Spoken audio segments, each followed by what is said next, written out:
11 verset 1er.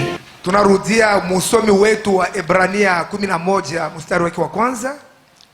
Sur une écriture que nous connaissons bien par cœur. Ni andiko yenyewe kila mtu anayua mkichwa yake cha kukamata. Hébreux 11:1. Wa Ebrania 11:1. Or, la foi est une ferme assurance Japo imani ni hakikisho kamili des choses qu'on espère, ya vitu vyenye tunatumainia, une démonstration de celles qu'on ne voit pas. kuonekanika kwa vitu vyenye tuone. Tu es notre Père. Nous prions que tu sois avec nous pour la prédication de la parole. Dans le nom de Jésus-Christ. Amen. Veuillez vous asseoir. Mnaweza kukaa. Nos requêtes pour l'évolution de la vie sociale. Kisha shie kupatia Mungu mahitaji yetu juu ya maendeleo mu maisha ya kijamii. Après avoir prié Dieu, reçu la prière pour l'évolution de notre santé. Kisha kuomba Mungu kutoa maombi juu ya maendeleo ya mili yetu. Quoique le diable essaie un peu de s'agiter ces derniers temps. Et je vous dis que toute la situation est sous contrôle divin. Alors je suis en train de compléter un peu tout ce qui a été fait en parlant un tout petit peu de la foi, qui est un grand sujet.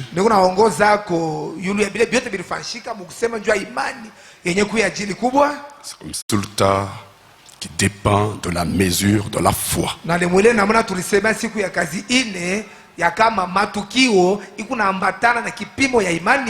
Ce matin, je vais intituler cela « S'approprier une foi solide pour avoir les résultats ».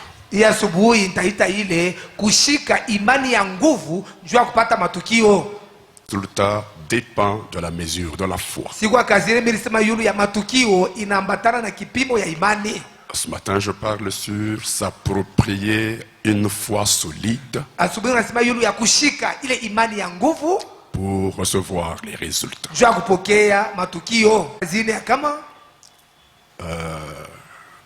Frère Branham nous disait dans la prédication comment l'ange est venu à moi et sa commission.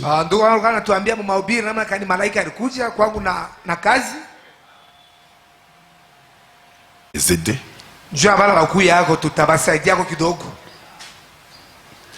Nous lisions le prophète dans ce message-là au paragraphe 299.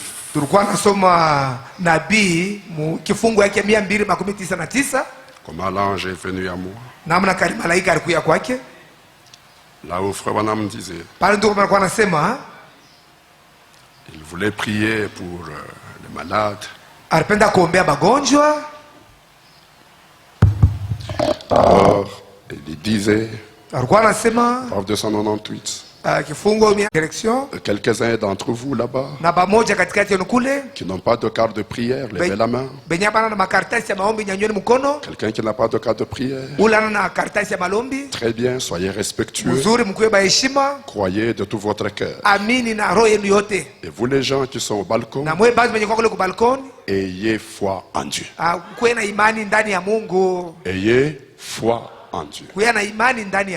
Je ne peux pas faire ça de moi-même. C'est seulement sa grâce souveraine. Croyez-vous? Je peux seulement le dire à mesure qu'il me le montre.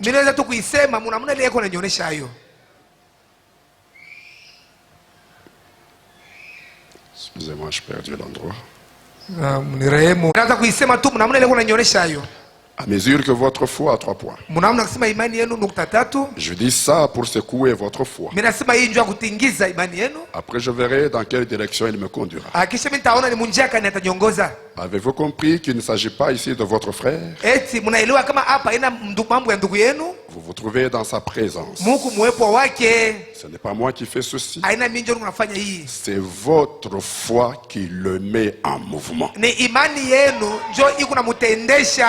Je ne peux pas le mettre en mouvement. C'est votre foi qui le fait. Je n'ai aucun moyen de le mettre en mouvement. Est-ce que vous avez compris? Qui met Dieu en mouvement? c'est vous-même, ni mwe benyewe, votre propre foi. imani yenu peke yenu. Aujourd'hui, les gens disent, Leo bantu bako nasema si Frère Branham était là, kama ndio kama alikuwa hapo je serais guéri. mimi pacha kutunza.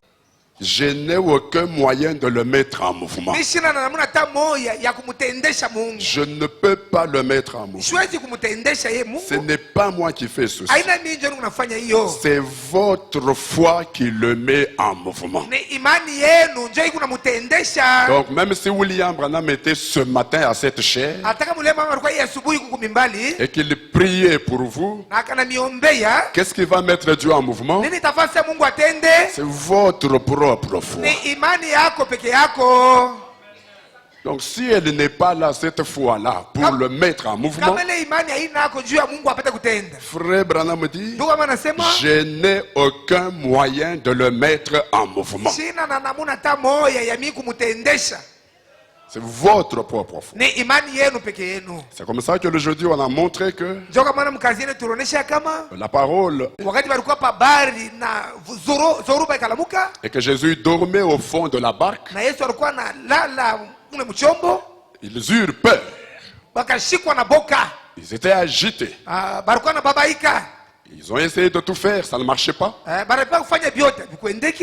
Et quand ils ont vu qu'ils allaient périr, Wakati barona sasa balipasha kufa, ils se sont souvenus que le maître était là. bakumbuka sema mwalimu alikuwa pale. Ils sont allés le réveiller. Balenda kumlamusha. Et quand il s'est réveillé, il a dit, Wakati lamuka alisema, pourquoi avez-vous peur jua nini de peu de foi? batu ba imani ndogo. Peu de foi, ça veut dire, Imani ndogo ni kusema nini? c'est une petite mesure de la foi. Ni kakipimo kadogo tu ka imani. Et Imani ndogo tu. tout ce qu'ils avaient, c'est d'avoir peur. Yote ni balikuwa nilikuwa na boka. Tout ce qu'ils avaient, c'était de s'agiter. Yote ni kubabaika. Tout ce qu'ils avaient, c'était de crier. Ilikuwa ni kulalamika. Parce que Juu ils avaient une petite mesure de la foi. balikuwa na kakipimo ndogo sana ka imani. C'est pour cela que Jésus leur a dit, Ndio kama Yesu alibambia, pourquoi avez-vous peur, jua nini Mungu na boka? gens de peu de foi? Bantu ba imani ndogo. Et rappelez-vous que c'était les disciples du Seigneur. Kumbuka sasa balikuwa banafunzi ya Bwana. Donc être un disciple du Seigneur Kuya mwanafunzi wa Bwana ne veut pas dire ipso facto que vous avez la foi qu'il faut. aiseme mara moja asema wewe una imani ile napashwa. Non, ils étaient ses disciples, Balikuwa banafunzi mais bake. il leur a dit, Alibambia, pourquoi avez-vous peur, jua nini Mungu na boka? hommes de peu de foi? Batu ba imani ndogo. Et remarquez que, Tazama avec kama cette mesure de la foi qu'ils avaient, akisha ile kipimo ya imani balikuwa le nayo. peu de foi qu'ils Ile avaient, imani ndogo balikuwa nayo. tout ce qu'ils ont réussi à faire, Yote ile baliweza kufanya c'est de crier, ni de kulalamika, s'agiter, kubabaika, de se débattre, kujipika avoir pika, peur. kuya na boka. Aucun miracle n'a eu lieu. Miujiza hata moja kutendeke. À cause de quoi? Jua nini? De la mesure de leur foi Kipimo ya imani qui était yao comment? ilikuwa je? Petite. Ndogo kabisa. Peu de foi. Imani ndogo. Nous sommes allés dans la Bible pour trouver Tunaenda mu Biblia njoo kupata qu'une femme comme vous, mes sœurs, qui est ici, mwanamke mmoja sasa mwe batata yangu qui n'était même pas une juive. mwenye ashikuwa hata Muyuda asema D'abord, vous ne mwalimu savez même pas comment l'appeler. ashikuwa hata atamwita Elle a je. dit, ayez pitié de moi, fils de David. Ni kuya na huruma na mimi Ma mwana wa fille Daudi. est cruellement tourmentée par les démons. Binti wangu anahangaishwa kabisa na demona. Lorsqu'elle criait comme cela vers le Seigneur, Wakati alikuwa anamlalamikia Bwana mwile namuna. la Bible dit, Jésus ne lui répondit rien. Biblia inasema Yesu hakumjibu kitu. Jusqu'à ce que les disciples, là, Mpaka pale banafunzi les gens de peu de foi, là, pale bantu ba imani ndogo ils ont commencé à lui dire, baanza kumwambia renvoie-la, umfukuze. car elle crie après nous. Yako natulalamikia nyuma. Alors quand ils ont dit ça, Wakati balisema vile la femme a crié mwanamke davantage, analalamika zaidi. Seigneur, Bwana ayez pitié de moi. unirumie. C'est alors que Ndio pale Jésus se retourne Yesu akamgeukia et lui dit, na anamwambia je n'ai été envoyé qu'aux brebis perdues de la maison d'Israël. mimi tu na kupatia hiyo baimbwa batoto baimbwa. Puis il se retourne et continue à marcher. La Kisha femme anageuka, dit, ule mwanamke ana- oui Seigneur, Ndiyo Bwana. mais même les petits chiens Hata baimbwa ndogo mangent même les miettes banakulaga hata vile viku qui naanguka tombent de la table de leur maître. kumeza ya mwalimu yabo. Alors Jésus se retourne et lui dit, Yesu akageuka anamwambia même en Israël, hata mu je n'ai Israeli pas vu une foi comme celle-ci. mishikone imani kama hiyo. Femme, mwanamke, ta foi est grande. imani yako iko kubwa. Grande, ça veut dire Kubwa ni kusema tu as une grande mesure de la foi. una kipimo kikubwa cha Ta imani. foi est grande. Imani yako iko kubwa. Et comme ta foi est grande, Sababu imani yako iko comme kubwa. la mesure de ta foi est Sababu grande, kipimo imani yako iko kubwa. il te soit fait comme tu veux. Ikutendekee vile unapenda wewe mwenyewe. Moi, je ne dis rien. Mimi siseme Je kitu. ne dis même pas ainsi, dit le Seigneur. Sisema hata hivi Bwana Je anasema. n'impose même pas les mains à ta fille. Mimi sheketa binti yako mkono. Mais là où tu es, là, Pale uko pale. avec cette grande foi que tu as, Na ile imani kubwa unayo. tout ce que toi tu veux pour ta fille là, Yote leo unapenda juu ya binti yako. il te soit fait comme toi tu le veux. Ikutendekee vile unapenda.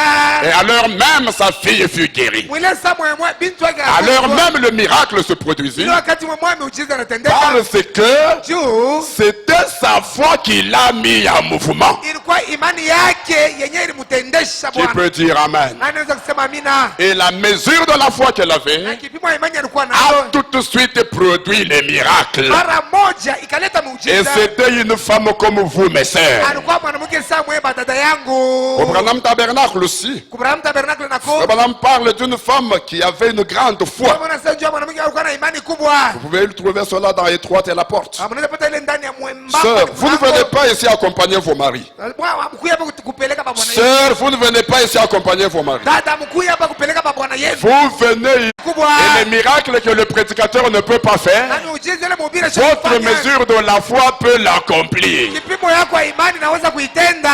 Dans Étroite et la porte, Kubrahamu il tabernacle. dit il y a une dame assise. Sans Asema mon cadre. dada Il y a une dame mkutana. assise ici en prière. Ashakukala hapa maombi. Elle tient son mouchoir devant son visage. Yako na mshwari yake mbele ya uso Je ne wake. vous connais pas. Mimi sikufamie. Dieu vous connaît. Mungu anakujua. Vous êtes de Joliette dans l'Illinois. Au kwa Joliet mu Illinois. Vous avez une tumeur. Na huna kivimbo. C'est tout à fait juste. Ni ya kweli kabisa. Pourriez vous demander, Unaweza kujiuliza.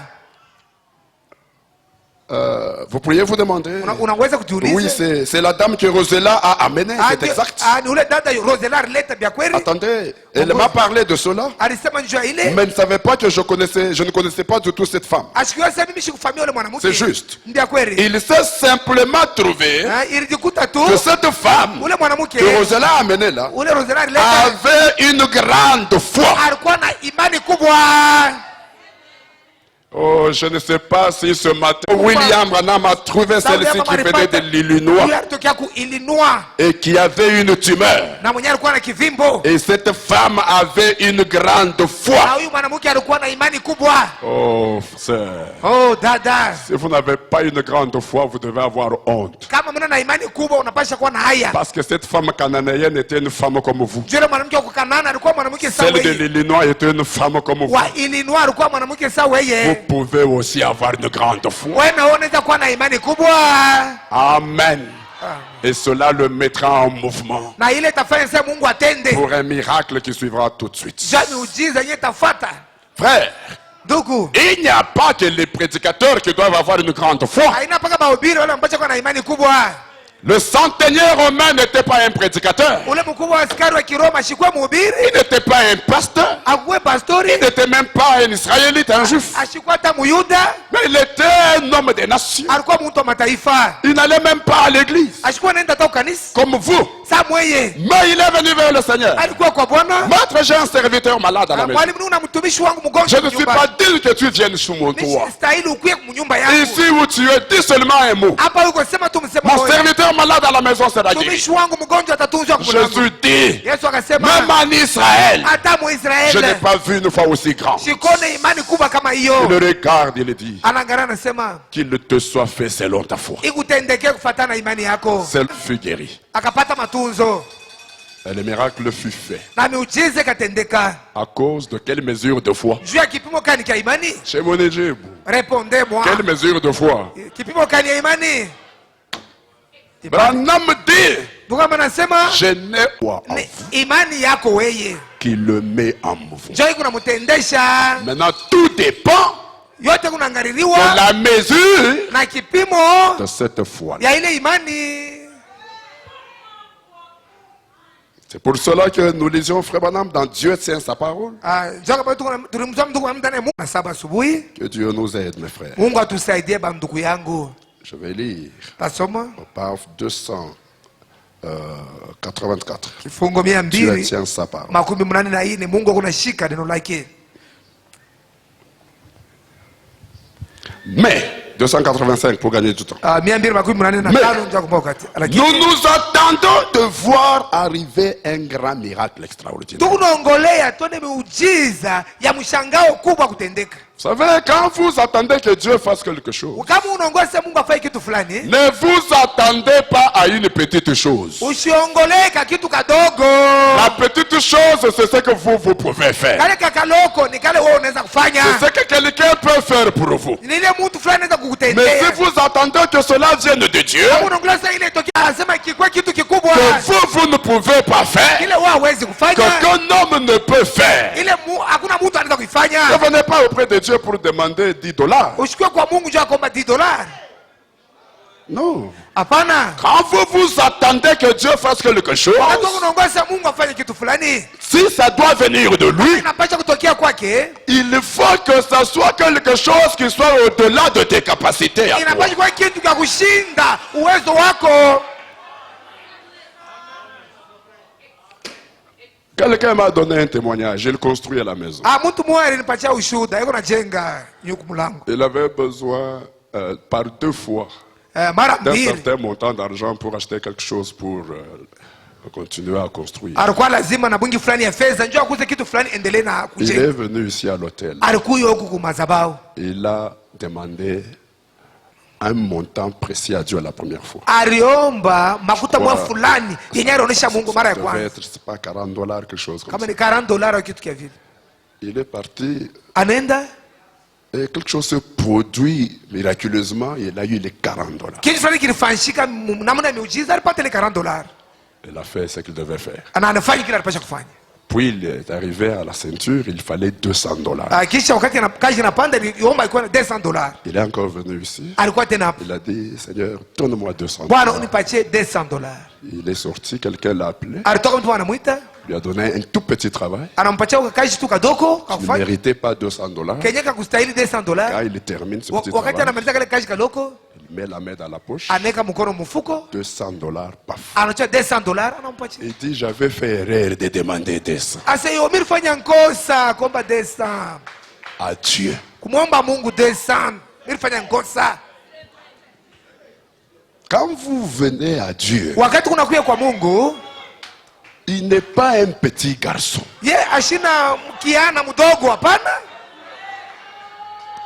C'est seulement quand vous avez le mal de tête que vous allez demander à Dieu et croire. Ni wakati kama kichwa kiko nakuma njoo nakuwa kuomba Mungu na kuamini. Mais quand le médecin vous dit, Kama mganga ce que nous anakuambia voyons ici, il n'y a pas de chance, hii tunaona hakuna bahati, là, tu ne peux plus demander à Dieu. pale hauwezi tena kumwomba Mungu. Pourtant, normalement, Kwa kawaida c'est pour ce que le médecin a dit là qu'il faut aller auprès de Dieu. ni njoo ya kile Père, là. kile mganga anaweza kufanya. On peut le laisser le faire. Unaweza kumwacha nikifanya. Mais ce que lui ne peut pas faire, là, Kile ya huwezi kufanya. c'est ça la matière appropriée qu'il faut amener à Dieu. Njoo maneno ile nafai kumpelekea Mungu. Dieu n'est pas un petit garçon. Mungu yana kiana. Je vais vous achoper, mes frères. Mimi nakuarisha ndugu Vous yangu. savez que Dieu ne sauve pas un saint. Aweze Mungu ashoko wake mtakatifu. Non, Hapana. Dieu sauve un pécheur. Mungu anaokoa mtenda dhambi. C'est très fort ce que je viens de dire. Ni nguvu kabisa nyewe. Qu'est-ce que Dieu peut encore faire? Mungu anaweza kufanya tena nini? Si tout le travail que lui devait faire, vous pensez que vous l'avez déjà fait. Kama kazi yote ile anaweza kufanya, wewe unaweza Qu'est-ce que lui va faire? yeye atafanya nini? C'est pourquoi si vous remarquez la Bible, Kama unaangalia Biblia, vous verrez que quand on parle du salut, wakati wanasema juu ya wokovu, c'est rattaché aux pécheurs, inaambatana na mtenda aux femmes dhambi. pécheresses, Mwanamke batenda aux dhambi, hommes de mauvaise vie. wanaume ba maisha mubaya. Mais les pharisiens qui avaient l'air d'être saints là, Mafarisayo wale wanapenda kuonekanika kuwa matakatifu, n'ont jamais été dans l'affaire du salut. abaraka kuya kamwe mu maneno ya wokovu. Est-ce que je peux encore parler? Eti mnaweza tena kusema hapa. Dieu ne pardonne pas ce qui est entre guillemets les petits péchés seulement. Mungu ashirumie tu paka yenye kuitwa kazambi kadogo tu. La Bible dit, Biblia inasema même si vos péchés sont noirs, ataka mazambi yako kwa mweusi, même s'ils sont rouges, ataka mbingu nyekunda, venez et plaidons ensemble. mukuye na tuongee pamoja. Et voyez si je ne vais pas les pardonner. Amone kama mimi sitasamehe hayo. Et là, vous lavez. Na kukusafisha. Afin que vous soyez purs comme de la laine. Ndio upate kuya safi Et kama blancs comme de sababu. la neige. Na mweupe kama theluji. Il arrive que les chrétiens sont arrêtés par le diable. Inafikia sasa Kristo banashimamishwa na shetani. Parce qu'ils tombent dans quelque chose. Ndipo kuna kama kitu Le fulani. diable vient lui dire, Shetani kwa kumwambia, ça c'est plus grave. hii ni hatari kabisa.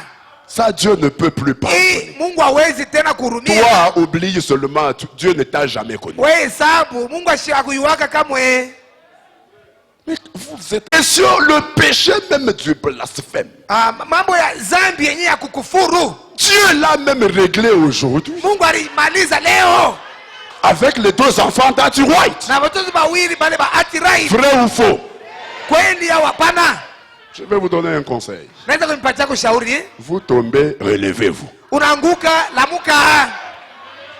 Vous n'êtes pas devant un petit Dieu qui ne pardonne que les petites choses. Amuna mbele ya Mungu mdogo. Même si vous estimez que c'est grand. Hata kama unaona sema ni mkubwa Mon kabisa. prophète dit, Nabii wangu anasema le péché ne peut pas être plus fort que le sang du Seigneur Jésus-Christ. zambi haiwezi kuwa na nguvu kabisa kuliko damu. De voir arriver un grand miracle extraordinaire. Tukunaongoya tupate kupata miujiza kubwa ya mshangao. Vous savez, Unajua? le plus grand miracle, c'est la transformation de la vie de quelqu'un. Muujiza kubwa ni kubadilika kwa maisha ya mtu. Donc si je dois être transformé, Kama mimi napasha kubadilishwa, je m'attends à une transformation telle que entre moi et Dieu qu'il n'y ait pas de différence. mnaona anasema kati ya mimi na Mungu kushikwa kuachanisha. C'est ça. Jo vile. Mais nous attendons de voir arriver un grand miracle extraordinaire. Est-ce que vous êtes en train de m'écouter? Eti mnanisikia? Moi cheko bile bintu bia uko nakuya kuku Mungu ndona sa ata mwenye Félix kama unaenda tenda mulomba $200. Même Félix lui-même, si vous allez lui demander $200. Même devant Comment Félix. tu peux venir devant un Dieu qui dépasse tous ces gens-là et tu viens comme si tu étais devant, c'est pas moi, un petit chef de quartier. Namna kani unakuwa sasa kutu mbele ya mtu mwenye kwa chef de quartier wa chini kabisa, unaomba $200. Qui peut te dire ah unalomba bia mimi makuta mingi hivi. Mwenye anaweza kuambia tu as demandé beaucoup. Unaomba guérison ya mingi hivi. Tu as demandé une grande guérison comme ça, pourquoi? Unaomba Saint-Esprit ya mingi hivi. Tu as demandé un grand Saint-Esprit comme ça, pourquoi? OK. Mimi shilombeke pa fupi. Moi je ne demande pas de petites choses. Mais quand même tafuta lomba kwa Mungu. Mimi nalombeka pa lefu. Moi si je vais demander des très grandes choses. Pale mitakuwa nahakikisho wasema hii haina muntu, hii ni Mungu. Là j'aurai l'assurance que ça c'est Dieu qui l'a fait, ce n'est pas un homme. Ce miracle extraordinaire là, il arrive effectivement. Itafika kabisa kabisa. Il fait quoi? Unafanya nini? Il est comment ce miracle là? Ile miujiza kuyaje. Mais il fait quoi? Unafanya nini? Il arrive effectivement. Unafika kabisa kabisa. Kuyayo ifike. Il arrive effectivement selon la mesure de la foi. Unafika kabisa kabisa kufuatana na kipimo ya imani. Quand il y a la foi qu'il faut pour le susciter. Mais s'il n'y a pas la foi qu'il faut pour le susciter, il arrivera de toute façon après quelque temps.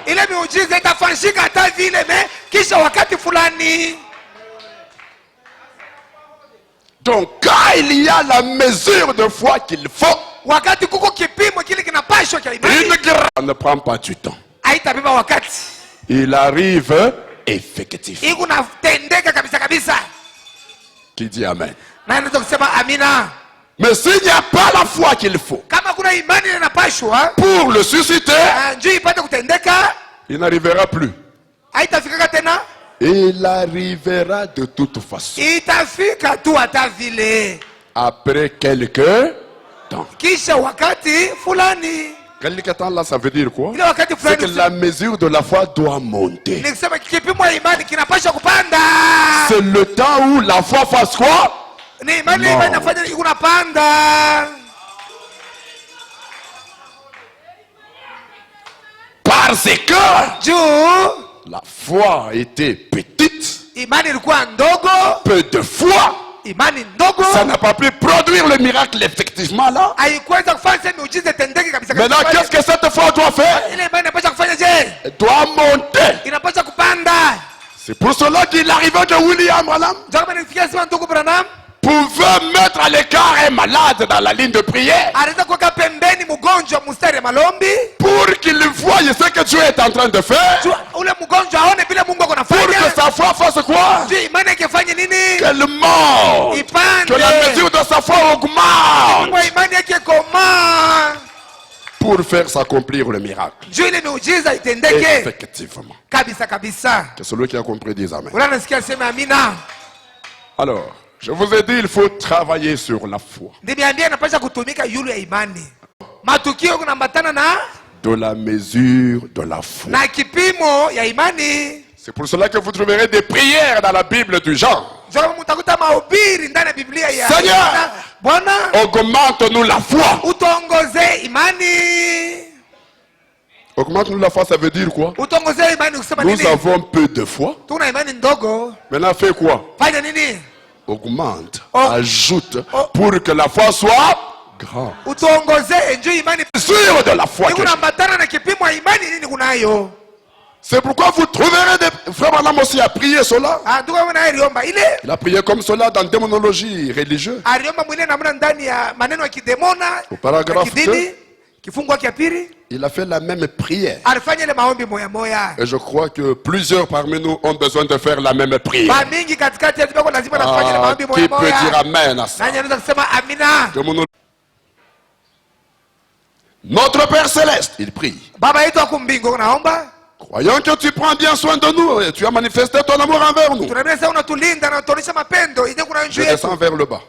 Shuka kule chini. Nous sommes confrontés à un monde Atuko benye kujikuta mbele ya dunia qui est sous la domination de Satan. yenye kutawaliwa na shetani na ibilisi. Oui, bon, tu me Amen. Vote Le usidita amen. monde est sous quelle domination? Dunia mwenye kutawaliwa na nini? Satan. Ya shetani. Et Père, Na baba alors que nous étudions la puissance des démons, wakati unapasha kubanda nous te prions de nous donner une grande foi. tunakuomba tupatie imani kubwa. Qui peut dire Amen à ça? Nani anaweza kusema amina kwa hiyo? C'est frère Branham qui prie. Ndugu mama jonga naomba. Nous te prions de nous donner une grande foi. Tunakuomba tupatie imani kubwa Et puisse beaucoup de grands signes na maalama et mingi kubwa prodiges se na faire. maishara ipate kufanyika. Car nous le demandons au nom de Christ Tunaiomba mjina la et Kristo. pour la gloire de Dieu. Na Amen. njoo utukufu wa Mungu. Amina. Je crois que nombreux parmi nous, Na nesa donnons-nous une grande foi. utupatie imani kubwa. Seigneur, si ce miracle extraordinaire traîne, Bwana, kama hii miujiza ton prophète a dit que je n'ai pas la foi qu'il faut pour le susciter. shina na imani na passion njoo. Donne-moi une grande foi. Unipatie imani kubwa. Augmente-moi la foi. Unyongoze imani. Tu peux dire Amen. Naweza kusema amina. Nous avons dit que Tulisema kama Frère Madame, la plus grande arme, c'est sa parole. Mungu atupatie silaha kubwa ni neno lake. Amen. Amen. L'épée de la parole. Upanga wa neno. N'est-ce pas? Tena hivyo. Et alors, Basi cette épée de la parole hii upanga wa neno doit être tenue, Frère Madame nous a dit, par la main solide de la foi. inapasha kushikwa na mkono wa nguvu wa imani. Vous voyez comme ce micro que je tiens? J'ai une main qui la tient, n'est-ce pas? Sasa hii mikro una mkono wenyewe na ikamata nishika. Dans ce combat contre le diable, Mui vita kombana na ce shetani. n'est pas nous qui allons le vaincre. Aina shi tutamshinda. C'est l'épée de la parole qui le va le vaincre. Upanga wa neno ndio tamshinda. Parce que la parole vaincra Satan Neno itashinda shetani. partout. Basi yote Qu'il soit dans le corps, il va le vaincre. akwe mumwili itamuwinda. Dans la maladie, il va la vaincre. Ndani ya magonjwa atamuwina. La parole de Dieu vaincra Satan partout. Neno la Mungu itamshinda shetani fashi. Jusqu'où? mpaka na wapi? Sur son propre terrain. Pa kiwanza kyake. Hivi namwingilia na mwake mwenyewe. Hata mkiwanza yake. Où est-ce que Jésus a dit au diable les clés de la mort et du séjour des morts? Ni wapi shetani mnyang'anye shetani fungulu ya lufu na pali pa lufu? C'était où? Ilikuwa wapi? Dans le séjour des morts. Pali pa kufa mune Dans son propre terrain. Mukiwanza yake. Là où il régnait comme un maître. Mula alikuwa anatawala sa mwalimu. Là où il avait les prophètes derrière lui. Bado alikuwa na manabii. Moïse et tous les autres. Musa na bote. Ils leur dit, vous voyez, vous avez fait du bruit, maintenant vous êtes où ici? Munaona mlifanya kelele kabisa mko wapi? Il régnait un maître. Alikuwa kutawala sa Sur mwalimu. son propre terrain. Mkiwanza yake. Là où il était le seul maître. Mula alikuwa mkubwa. Mais Jésus-Christ de la parole. Yesu Kristo neno. Est descendu jusque dans son propre terrain. Alishuka mpaka na mkiwanza yake. Il a frappé à la porte. Alipiga kumulango. Il est venu ouvrir. Alikuwa anafungua. Frère Branham dit, je peux voir Jésus lui donner un coup de pied. Yesu akampiga mkulu. Et il tombe. Anaanguka. Et lui tend la main. Anamnyesha mkono. Donne-moi les clés. Unipatie mafungulo. Les clés que tu détiens là. Ile mafungulo De ton lieu là. Donne-les-moi. Unipatie hiyo. Frère Branham dit, je peux voir le diable tendre les clés à notre Seigneur. Et Jésus il récupère les clés. Il les attache à sa ceinture. Puis il regarde tous les saints. Il leur dit allez sortez. Et tous sont sortis. Montés avec eux. Portes éternelles. Ouvrez-vous. Car le roi de gloire fait son entrée. Il venait d'où? De vaincre Satan sur son propre terrain. Est-ce que je peux parler? Est capable de poursuivre tes ennemis sur le propre terrain. Le Dieu que vous adorez est capable de poursuivre les sorciers sur leur propre terrain. Le Dieu que vous adorez est capable de poursuivre la maladie juste là où elle vient. Sur son propre terrain. Mais tout cela, ça demande la mesure de la foi. Qui peut dire amen à ça? Par une main solide de foi. Pour percer le cœur de l'adversaire.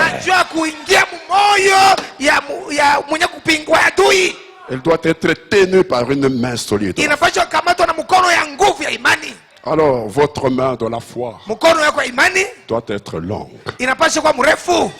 Pas une petite main comme ça. Mais ce que j'aime, c'est ce que Pierre a fait. Quand il est sorti de la barque pour marcher sur l'eau, il a dit, Seigneur, si c'est toi, ordonne que je vienne. Le Seigneur a dit, viens. Parce que frère Branham dit, Dieu ne fera jamais obstacle à votre foi.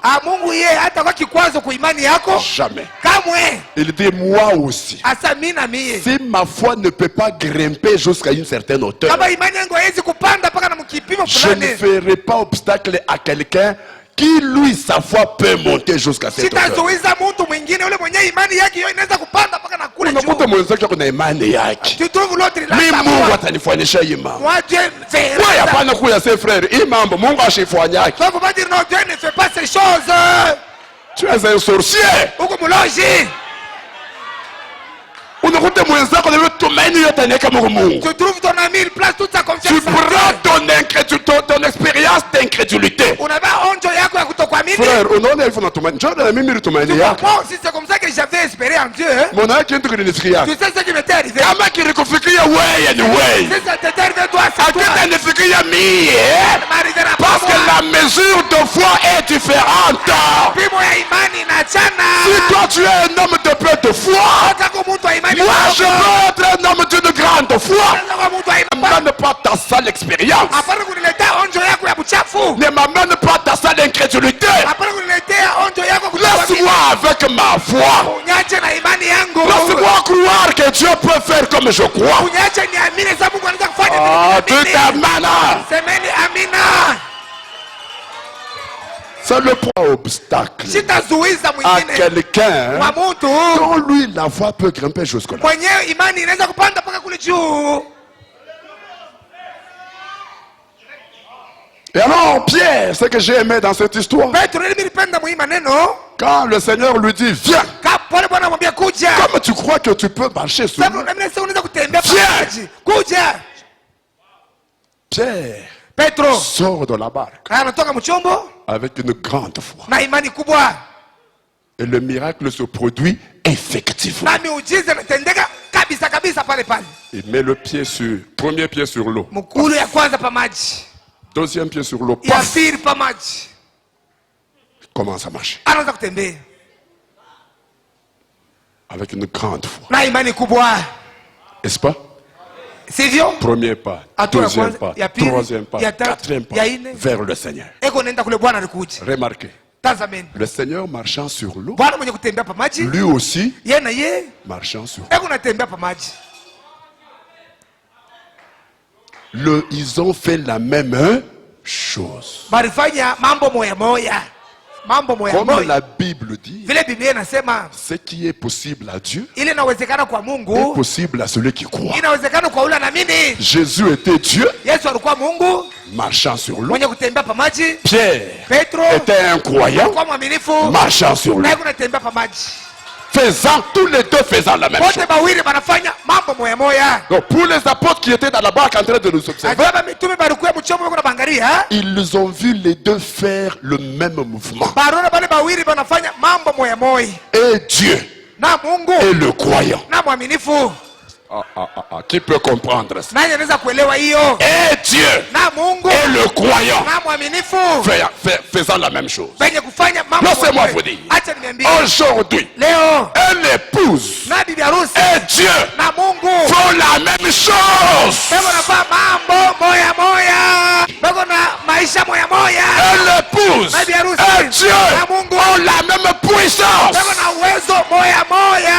Frère Branham dit, Mama nasema l'épouse, bibi harusi c'est lui-même au féminin. ni yeye mwenyewe kukike.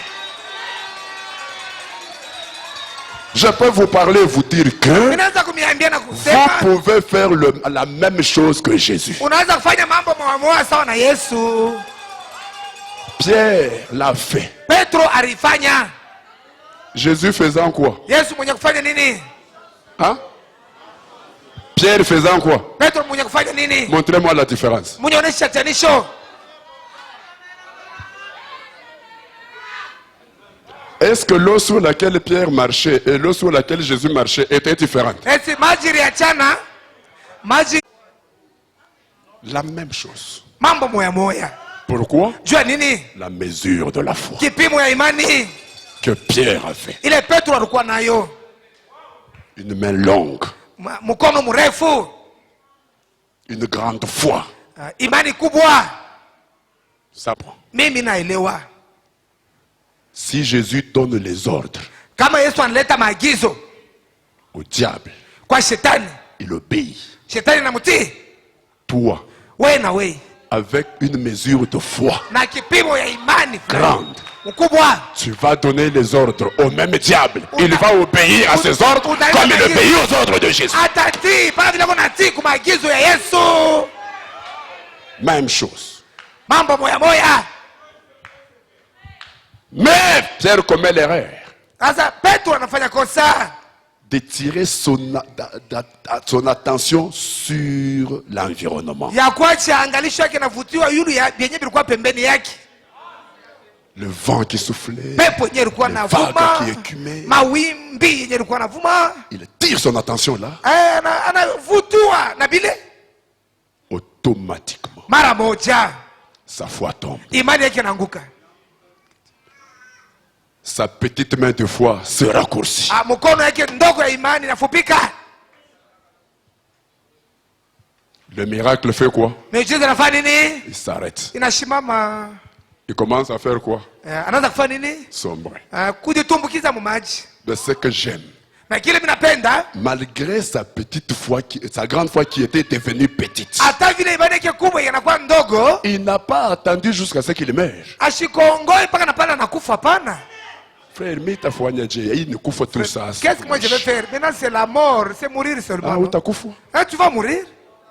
Il n'a pas attendu jusqu'à ce qu'il meure.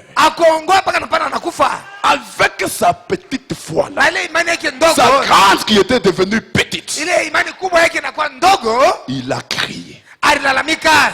Sauve-moi, Seigneur! Et comment Jésus réagit? Homme de peu de foi. Pourquoi tu as douté? Et alors, pour aider sa foi, sa petite main de foi, Jésus étend sa main à lui. Savez-vous que Jésus, il est l'éternel? Esaïe dit, la main de l'éternel n'est pas. Elle est longue. C'est sa longue main qui va tenir la petite main de Pierre. Et automatiquement, il le relève. Il le remet sur l'eau. Pierre continue le miracle.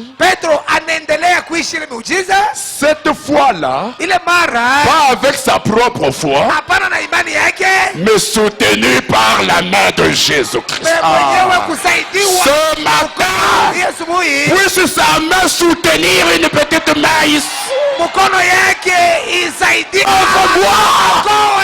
Seigneur, soutiens ma foi. Seigneur, soutiens-moi. Soutiens ma main. Et dans ta main, tiens-moi. Tiens-moi à la main. Tiens-moi à la main. Je vous dis, cherchez le secours de sa main pour tenir ta petite main. Qui peut dire amen? Pierre a continué le miracle. Avant, c'était avec sa propre foi. Qui dit amen? Quand il a perdu, il a crié. Puis après, il a continué quoi? Le même miracle. Cette fois-là, soutenu par la main de l'Éternel. Qui peut dire amen? Gloire au Seigneur. Maintenant, vous comprenez que le résultat dépend de la mesure de votre foi. Peu de foi, grande foi et tout ça. Vous avez compris quelque chose. Maintenant, je vais lire, frère Branham, pour ajouter quelque chose pour ce matin. Juste un peu. Dans un homme appelé de Dieu, est-ce que vous êtes là? Est-ce que ces choses vous intéressent?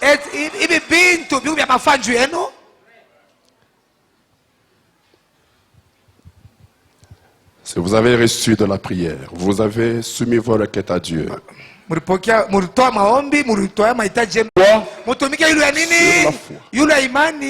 Parce que le résultat auquel vous vous attendez dépend de la mesure de votre foi.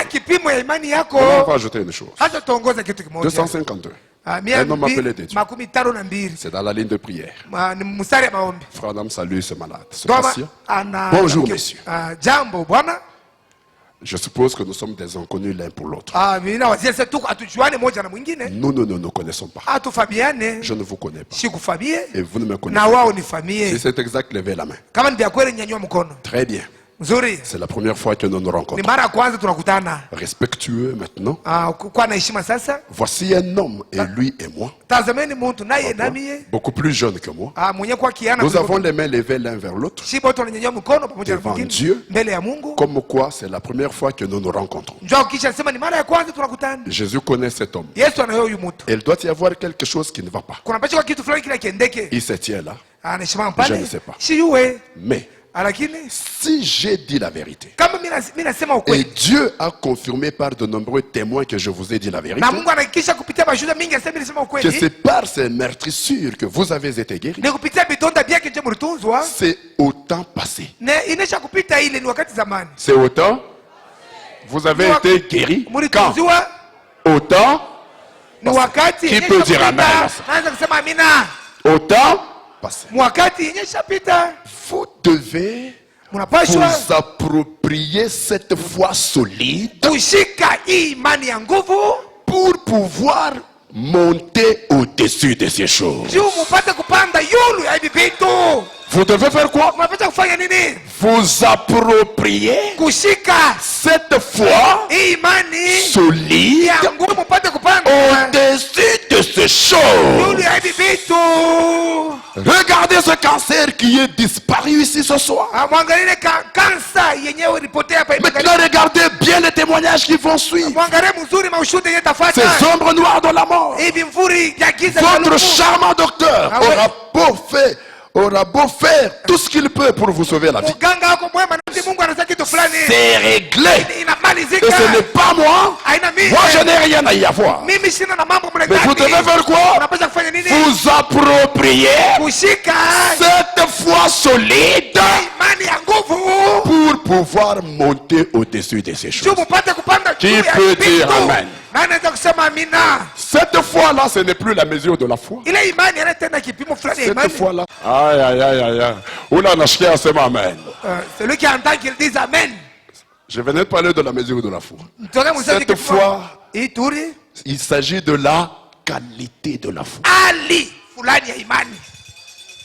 Vous devez vous approprier Mnapaswa kushika cette foi hii imani solide ya nguvu pour pouvoir monter juu mupate kupanda au-dessus de ces choses. yulu ya hivi vitu.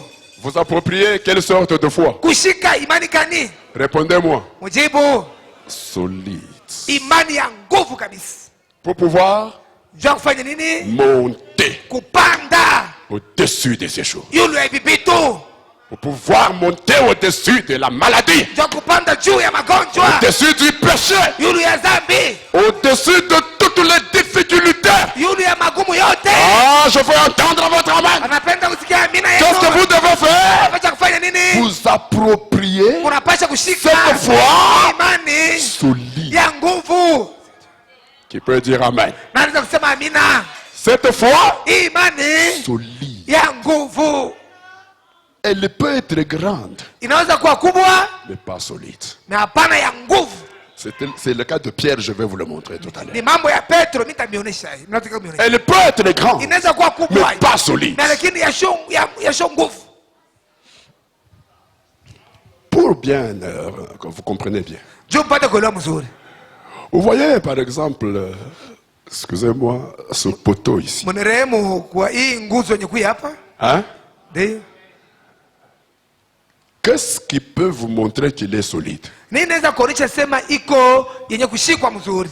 C'est pas la longueur, Haina burefu, c'est pas la grosseur, haina bunene. c'est kuele. Uitingize. N'est-ce pas? Vous faites comme ça, Unaitingiza. malgré la hauteur, là, Hata la burefu. grandeur. Vous faites seulement comme ça. Fai. Unafaa vikinaanguka. Est-ce que c'était solide? Est-ce que ruwani kushimama mzuri? Faites seulement comme ça. Fai. Ça se désintègre. Inaanguka. Est-ce que c'était solide? Ilikuwa ni kusimama mzuri. Mais quand c'est solide, Wakati una kusimama mzuri, ça résiste aux secousses. iko nasimama mbele ya masekusi. Que celui qui comprend ça dise. Unaona ndio anasema amina. Quand c'est solide, Wakati kuya nguvu, vous secouez, vous secouez, vous secouez, ça résiste. Vous avez tout compris. mnaelewa vyote. Vous devez vous approprier cette foi Mnapaswa kushika ile imani ya pour pouvoir monter au-dessus de ces choses. Mpate kupanda yule hivi vitu vyote. Maintenant, Sasa écoutez-moi bien. mnifuate mzuri. Savez-vous que le diable c'est un serviteur du Seigneur? Eti mnaweza kama shetani ni mtumishi wa Bwana? Combien le savent? Bangapi banayua ile? Les prédicateurs nous ont fatigués. S'il y a des serviteurs de Dieu, c'est eux. Kako watumishi wa Mungu ni bo. Vous êtes les enfants de Dieu. mwe muko batoto ya Mungu. Et ils sont les serviteurs. Oni bati ya Mungu.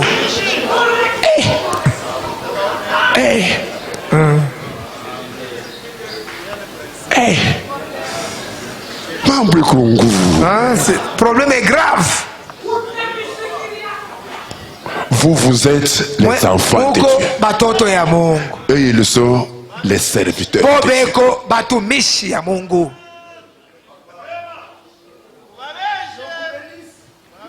Si vous êtes serviteurs de Dieu, Kama mon prophète dit, nabii wangu anasema le diable est un serviteur de Dieu fidèle. shetani ni mtumishi wa Mungu mwaminifu. Il ne fait que ce que Dieu lui ordonne de faire. Eko nafanya mpaka kile Mungu anamruhusu kufanya.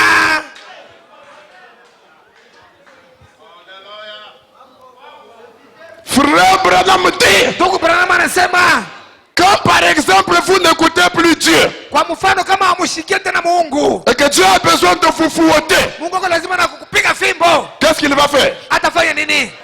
Il appelle le diable, allez viens. Anaita shetani, kuya. Fouette-moi ce garçon-là. Unipikia kwa fimbo wiki hana huyu.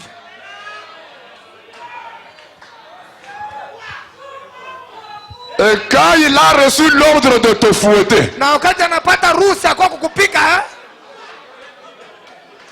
Fungaro, unapasha kufunga roho. utakuja mfimbo inakuingia na pamushipa. Tu seras fouetté Combien c'est umwache sasa? jusqu'à ce qu'ils lui disent arrête maintenant. Il a fini son service.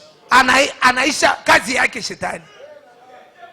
Mais moi je vous dis ce matin, Mimi unaniambia asubuhi, tout enfant de Dieu c'est un serviteur de Dieu. mtoto wote wa Mungu ni mtumishi wa Mungu. Qu'est-ce que Marie avait dit à l'ange Gabriel? Maria alimwambia malaika Gabriel nini? Je suis la servante de l'Éternel, Mtumishi wa qu'il me soit fait selon sa volonté. initendekee kufuatana na mapenzi yake.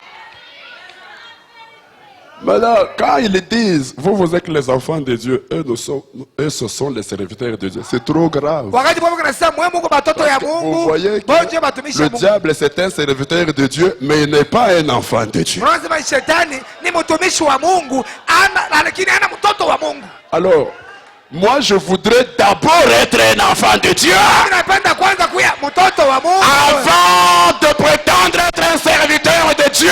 ile ya kuzania kuya mtumishi wa Parce que Mungu. je peux être un serviteur de Dieu Anaweza kuwa mtumishi wa Mungu comme le diable na shetani sans être un enfant de Dieu. bila kuwa mtoto wa Ça Mungu. va m'aider à quoi? Itanisaidia kunini?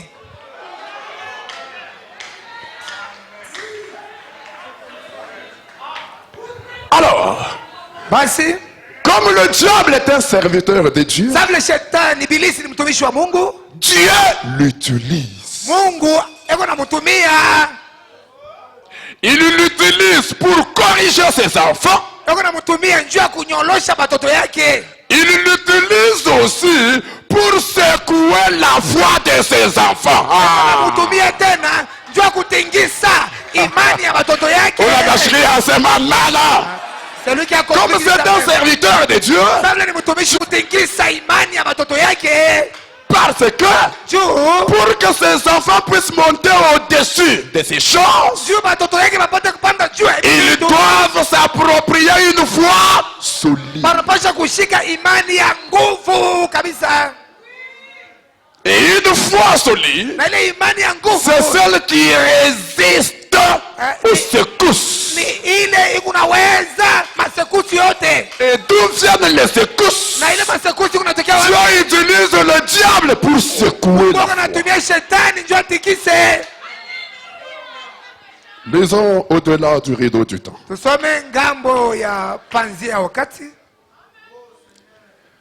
Ces choses sont très bonnes, mes frères. Hivi vitu viko vizuri sana bandugu Si yangu, nous les prenons, kama tunavibeba, non, je vous dis, nous serons des chrétiens terribles. nami ambia tutakuwa bakristu ba kweli. Au-delà du rideau du temps, paragraphe 104. Ngambo ingine ya panzia ya wakati, kifungo 104. Aiombe tu asema kweli. Je suis en désaccord avec certains de nos frères Mimi sikubaliani na pengine bandugu qui yangu. imposent simplement les mains sur celui-ci, Pengine kia tu mikono celui-là ya et huyu, na l'autre, ule, na mwingine. comme ça, et qui disent que na beko nasema kama une espèce de foi super sensationnelle, imani fulani ya mchangamuko c'est ce qui va produire le résultat. ile ndio italeta matukio. Je suis, moi, Branham, en désaccord Mi Branham mishikubaliane avec certains de nos frères na bengine kati ya bandugu yetu qui imposent simplement les mains sur celui-ci, benye beko nekiana tu mikono yulu ya huyu celui-là yulu ya ule et l'autre, na mwingine comme ça, et qui disent, na beko nasema ils disent quoi? beko nasema nini? Qu'une espèce de foi super sensationnelle. Aina fulani ya imani ya mchangamuko C'est ce qui va produire les résultats. ile ndio italeta matukio. Donc quand on lui impose la main, Kama namwekea mikono il faut changamuka ça. il a C'est ça des qui va produire le sensations. résultat. Ile ndio italeta matukio. Mais quand il est calme, Wakati il dit seulement Amen. kimya anasema tu amina. Amen. Amina. Quand vous priez pour lui, là, il dit Amen. Unamwombea anasema amina. Amen. Amina. Ça, il n'a pas la foi. Pale ana na imani. Pour qu'il ait la foi. Njoo mana mambo yenu na makri ile. Il faut muyue wapi kufanya makri na wapi kukosa kufanya makri. Vous devez savoir quand crier, quand ne pas.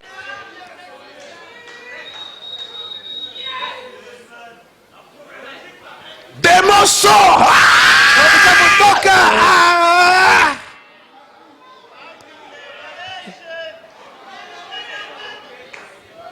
Une super, une espèce de foi Aina fulani ya imani super sensationnelle. ya mchangamuko zaidi. Des sensations. Yeye ashira na kule kuchangamuka. Il veut écouter ce que vous dites. Anapenda asikie bila unasema. Parce que la foi trouve son fondement fondamental sur la parole. Imani inabeba msingi ya yule ya neno Elle la Mungu. s'appuie sur la parole. Inasimamia yule ya neno. Tu peux saisir une parole Unaweza kushika neno fulani. que tu vas les rappeler à Dieu. Ile yenyewe utakumbusha Mungu. Seigneur, quand mon pasteur priait, il t'avait demandé ça. Wakati pastor kwa naomba alikomba hiki. Fais cela, Seigneur. Fanya ile Maintenant que Bwana. je suis dans cette situation. Wakati niko muiali. Maintenant, quand c'est une foi super sensationnelle, Wakati ni imani ya une mchangamuko zaidi. espèce de foi Aina fulani ya imani super sensationnelle. ya mchangamuko Les zaidi. gars, laisse-moi tout. Au nom de Jésus, Satan. Dieu au nom de Jésus, Satan. Frère Branham dit, Mungu anasema quand on avait amené cet enfant lunatique devant les apôtres, wakati wanataka ule mtoto akifuafua mbele ya mitume, il l'avait pris. alimkamata. Les apôtres l'avaient pris. Ba mitume balimbebaka na Ils mtoto. ont chassé les démons. Balifukuza pepo. Ils l'ont secoué. Wanamutingisa. Ils ont secoué cet enfant-là. Tingisa ule mtoto. Ils ont crié. Walilalamika. Akokwe kitu. Ils ont tapé du pied. Banapika mkulu chini. Akokwe kitu. Frère Madame dit, Mama anasema ils se sont cabrés. bote bana pika mpikana. Wakokwe kitu. Toute forme de sensation. Mchangamuko wa kila aina akokwe kitu. Mais quand on a amené l'enfant vers Jésus, Wakati wanaleta ule mtoto kwa banamletea Yesu ule mtoto. il n'avait encore rien dit. Ashikuwa mwenye kusema hata kitu. Aucun mouvement. Hakuna hata mouvement fulani Les alifanya. démons seulement regardaient. Tiens, celui-ci c'est. Demona kaza huyu ni nani? Oh. Cette fois-là, c'est maintenant lui qui a commencé à se secouer. Ni yeye mwenyewe anaanza kujitingisa. Il a voulu parler. Alipenda seme. Le Seigneur lui a dit, tais-toi Bwana ikala kimya. et sors. Natoka. Je peux vous dire, c'est frère, on a dit. Il dit, Anasema peu importe combien vous criez, haizuru mara ngapi unalalamika, combien vous achetez, mara ngapi combien vous tapez les mains, le diable ne reconnaîtra aucune de ces choses-là. Il reconnaîtra l'autorité que vous avez. Est-ce que tu as l'autorité, tu es revêtu de l'autorité pour le chasser?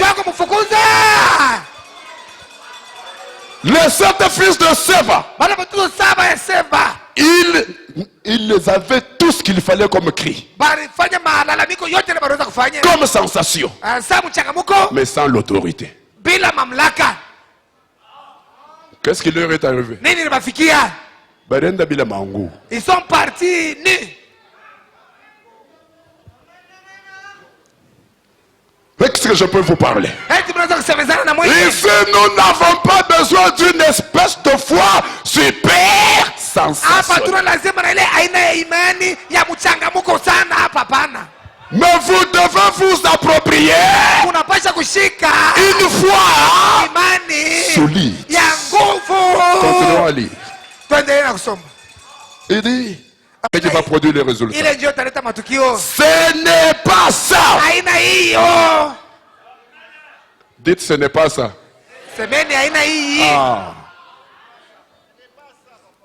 On a même montré, on a pas une dynamique à faire. Prie pour quelqu'un, tu veux qu'il Comment crie. la dynamique? Ah! Crie. Oui, en amine. Ah, celui-ci a cru.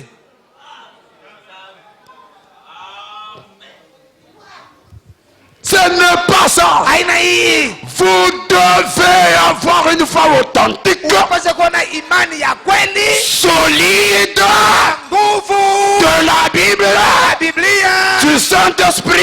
Ya Roho Mtakatifu. Voyez, Unaona? sinon ça ne durera pas. Kwamba ni vile vitakawia. Ça ne durera pas. Vitakawia. Vous devez avoir une foi solide. Unapasha kuwa na imani ya nguvu. Oh, la brèche. Tusomune tena mulango Au paragraphe 15, entre les 7 as de l'église. kati ya bizazi saba ya kanisa. Une foi solide. Imani ya nguvu. Ça vous dérange, hein? Ina mifahamu mbaya. Merci. 15. 15. Hata vile mupanga ni neno, Il faut une main de foi solide inapasha mkono ya imani ya nguvu pour la tenir, za kuishika, pour la mener droit au cœur de l'adversaire. kuipeleka muroho ya adui. Même s'il épée la parole. Hata kama mupanga njo Il neno, faut une main de foi inapasha mkono ya imani solide ya pour la mener droit au cœur de l'adversaire. njo kupeleka kabisa kabisa kumoyo ya adui. Alors, Basi je vous ai montré tout à l'heure que mionyesha kama ce poteau, il est solide hii nguzo iku ya nguvu quand il résiste aux secousses. wakati kuna shimama mbele ya masekusi. Votre foi est solide Imani yako iko ya nguvu quand il résiste kama kuna shimama aux secousses mbele ya masekusi, et ne bouge pas. aitenke. Voyez Pierre, Mnaona Petro, une grande foi. imani kubwa, Paf, il marche, premier pas. mara moja anatembea. Deuxième pas. Pas ya pili. Pepo nafanya Le vent soufflait. anaangalia. Regarde. Mai moyo kunakuja kuliko nafanya. Il y avait des Et l'eau unaenda kuleko. et les vagues en train d'avancer vers là où il était. Anaangalia. Il regarde. Ukungamba na shita. Des soulèvements à gauche et à droite. Anaangalia. Il regarde. Imani nafanya. La foi a fait quoi? Natenka. La foi, sa foi a bougé. Qui peut dire amen? Amen. Imani nafanya. Sa foi a fait quoi? Inatenka. Sa foi a bougé. Ilikuwa munene hivi. C'était une grande foi. Directement. Wow. Il a perdu cette fois-là. Il avait une grande foi, Alikuwa na imani kubwa mais qui n'a pas résisté yenyewe haikusimama aux secousses mbele ya ile masekusi qu'elle a eues. yenye alipata. Frère, on me dit dans la foi parfaite. Ndio maana nasema ndani ya imani kamilifu 183. 183. Oh frère, écoutez. Sikie, Foi parfaite 183. imani kamilifu 183. Ça va appeler votre pasteur. Munaniita pastor wenu Et vous dites bien car je le suis. na ile mnasema ni sawa njoo kile niko. Si moi, en tant que votre pasteur, Kama mimi sa pastor wenu, ai été identifié par Jésus-Christ mimi nitambulishwa na Yesu Kristo comme faisant son œuvre, sasa mwenye kufanya kazi yake, alors croyez ma parole. basi muamini neno langu. Maintenant, tu as croyez Muamini neno langu. Maintenant, qu'est-ce qu'on va faire de la parole de Dieu?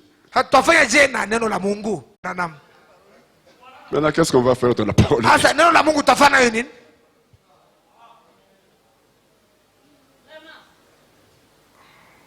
C'est ici que j'aimerais vous dire que William Branham n'est pas un homme comme moi et vous. Ni hapa nilitaka kuniambia sasa William Branham ana muntu. Sasa wewe na mimi hapana.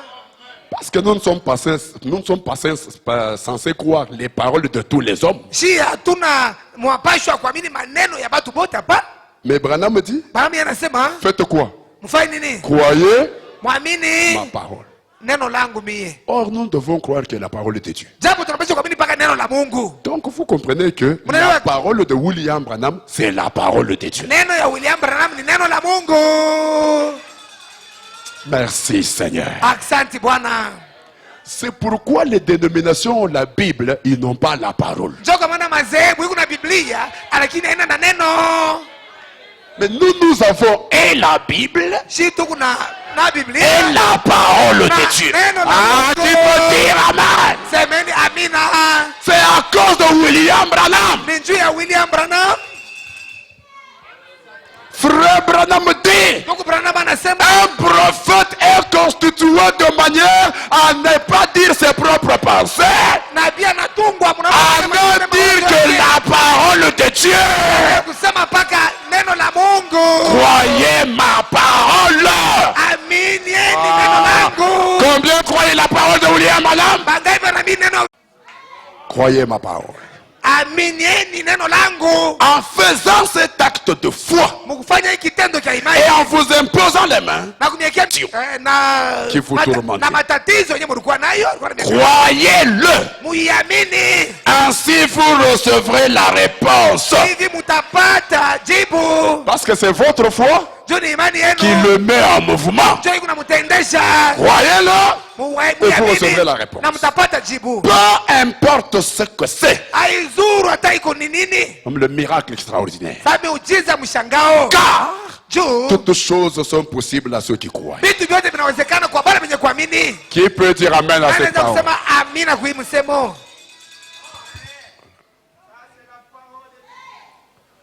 Toutes choses sont possibles à ceux qui croient. Vitu vyote vinawezekana kwa benye kuamini. Omba, Croyez que vous recevez ce que vous avez demandé. mwamini asema mnapokea vile venye mliomba. Parce que le résultat Juu matukio dépend de la mesure de la foi. iko naangalia na kipimo ya imani.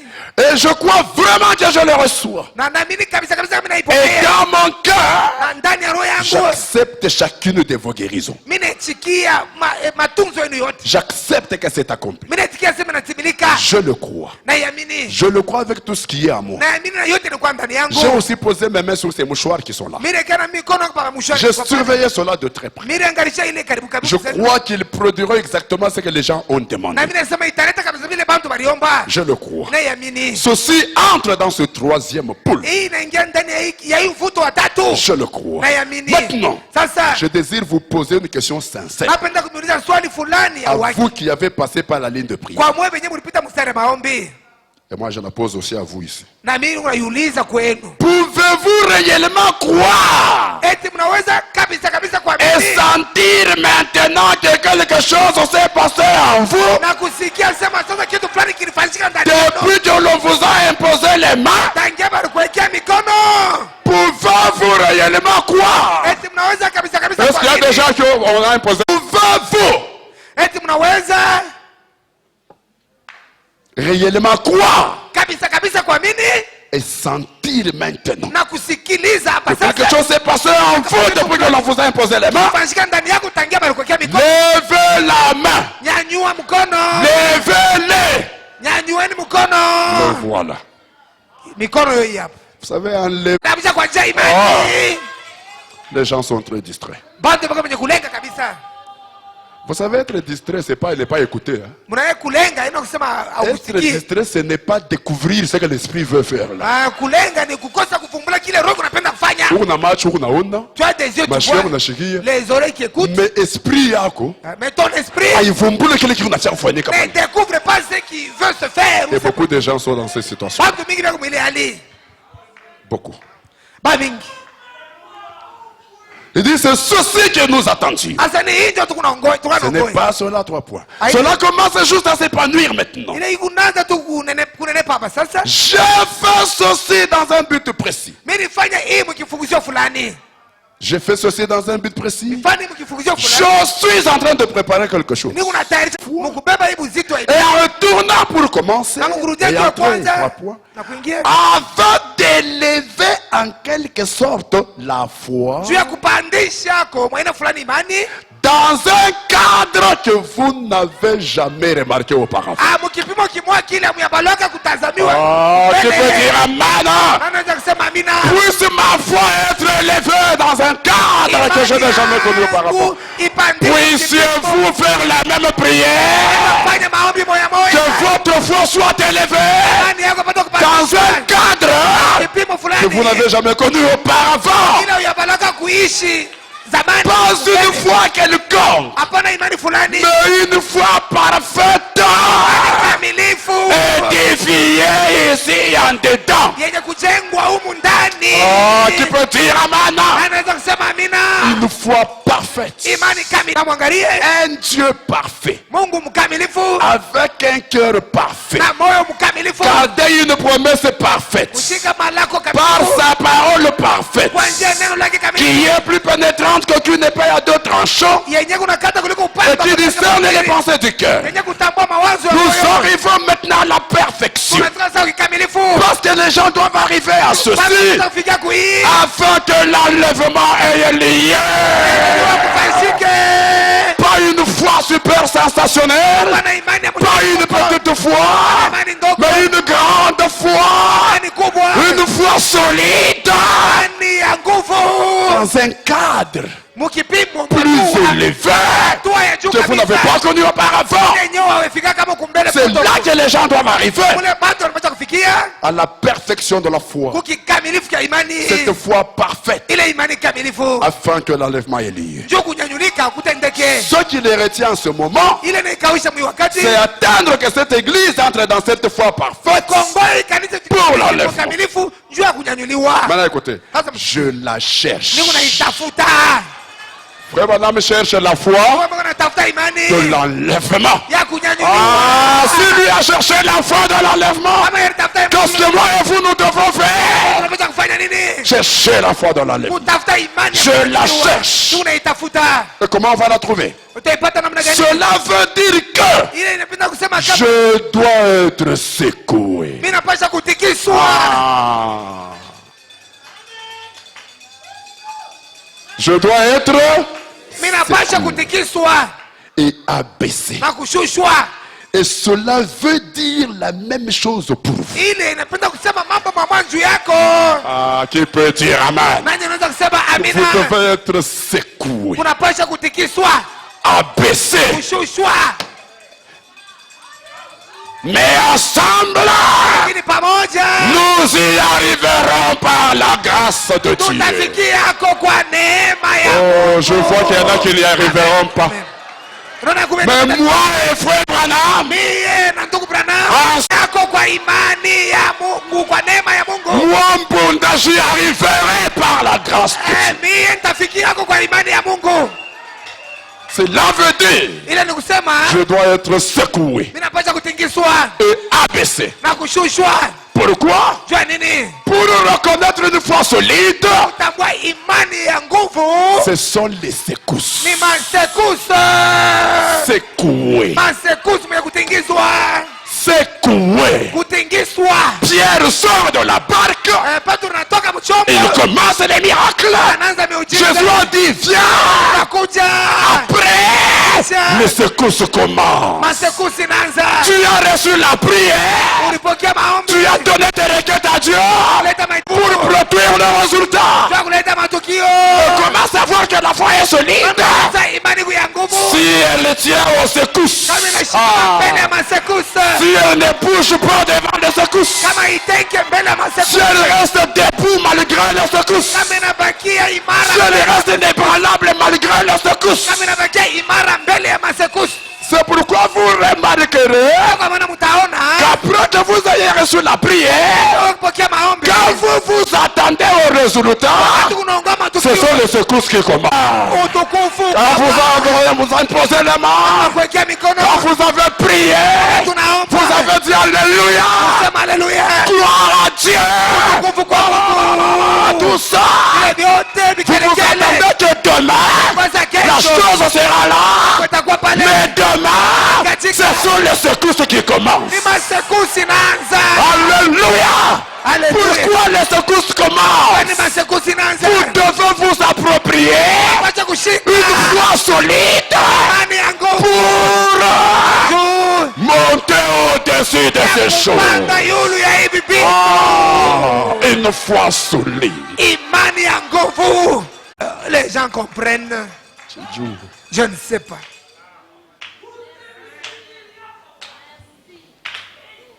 Parce que le résultat n'est pas produit par une espèce de foi super sensation.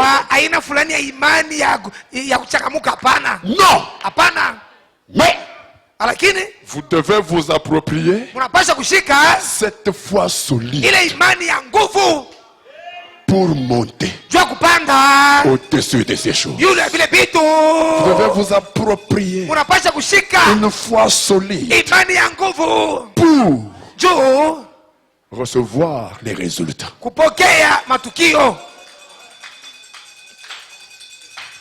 Et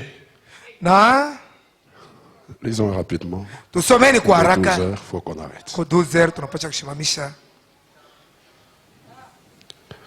Frère Wanam dit, Ndugu anasema en soyez certains de Dieu. ndani ya mkuye yakini na Mungu. Paragraphe 64. Kifungu cha 64. Mais Shua. soyez certains de Dieu, paragraphe 64. Kuya yakini ya Mungu kifungu 64. Mais, lakini quand vous confessez ouvertement que Dieu est le même Dieu. Wakati munakiri waziwazi kama Mungu ni Mungu yule ule. Hein? Combien confessent que Dieu est le même Dieu? Bangapi wanakiri Mungu ni Mungu yule yule? Merci Seigneur. Asante Dieu vous Bwana. bénisse pour ça. Mungu amebariki. Disant, Seigneur, Bwana, je suis l'argile. niko udongo. Tu es le potier. Uko mfianzi. Alors, pale demandez ce que vous voulez. Ombeni kile mnapenda. La foi ne bougera jamais. Imani haitatenka kamwe.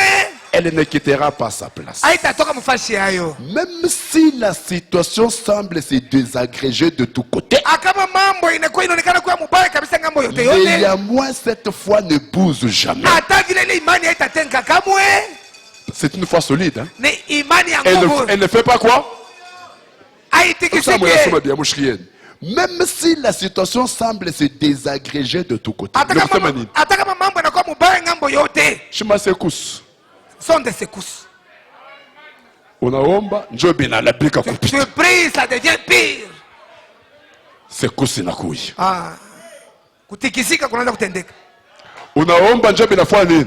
Tu pries et les choses deviennent pires. Sekus inakuja. Kutikisika. Sekus inakuja. Unatikisa. Pour voir si la foi est solide. Jua kuona kama imani kuya nguvu. Néanmoins, cette foi ne bouge jamais. Hata vile imani haiwezi kutenka kamwe. C'est quand il est solide qu'elle ne va pas bouger. Ni wakati kuya nguvu njoo itatenka. Parce que vous êtes certain qu'il est Dieu. Jua wewe unahakikisha kama yeye ni Mungu. Et s'il est Dieu, kama yako Mungu, il tient sa promesse. Eko nashika manako yake. Alléluia. Amen. Il ne peut pas faire une promesse hawezi kuleta et la rompre. na kukatala kuitimiza. S'il est Dieu, Mungu, il doit tenir sa promesse. anapaswa kutimiza manako yake. Oh, combien j'aime cela. Mara ngapi napenda. Il doit y rester fidèle. Anapaswa kubakia mwaminifu Si il est Dieu. kama yako Mungu. Les secousses. Ile ni masekusi. Pour que vous puissiez vous approprier une foi solide. Juu mupate kushika imani ya nguvu. La stature d'un homme parfait.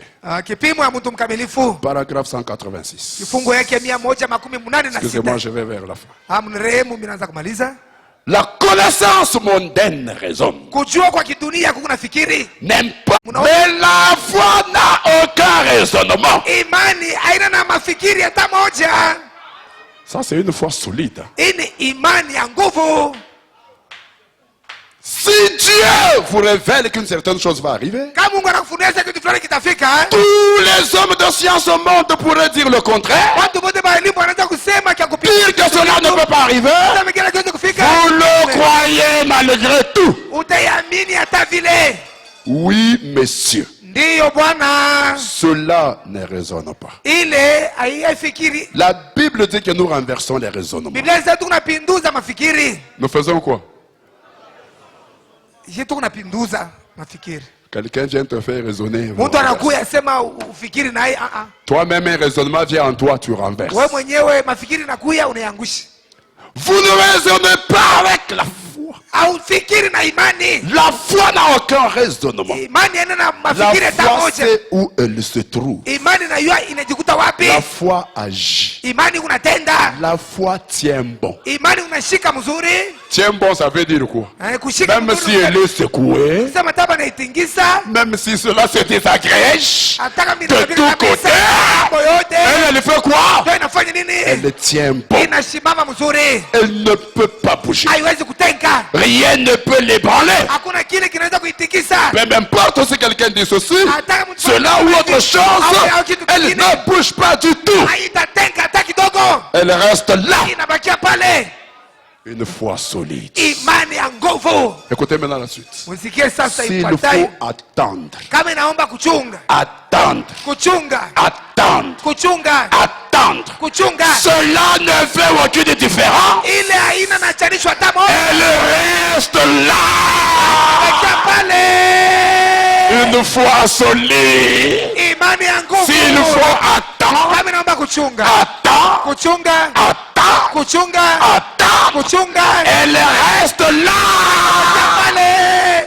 Solide. Ya nguvu kabisa. Oh, on va le répéter ensemble. Allons-y. S'il faut attendre, Attendre. attendre, elle reste là.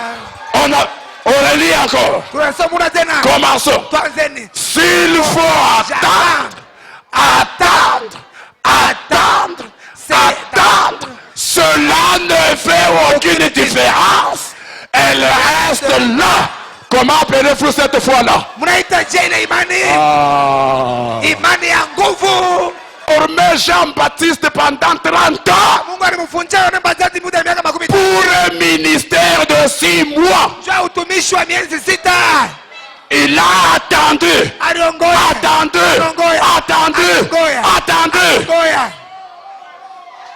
Toi aussi, Wewe na wewe. s'il faut attendre, Lazima kongoya. attends, Kongoya. attends, Kongoya. attends. Cela ne fait aucune.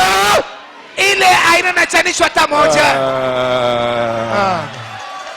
Mais au lieu d'attendre, Pale wewe kongoya. tu commences à tourner. Unaanza kushunguluka. Au lieu d'attendre, Kongoya. tu commences à parloter. Unaanza kusema Au kanya. lieu d'attendre, tu commences à murmurer. Unaanza kusema kanya. C'est quelle foi ça? Ile ni imani gani? Elle ne va pas monter au-dessus de ces choses. Haitapanda yule ya hivi vitu.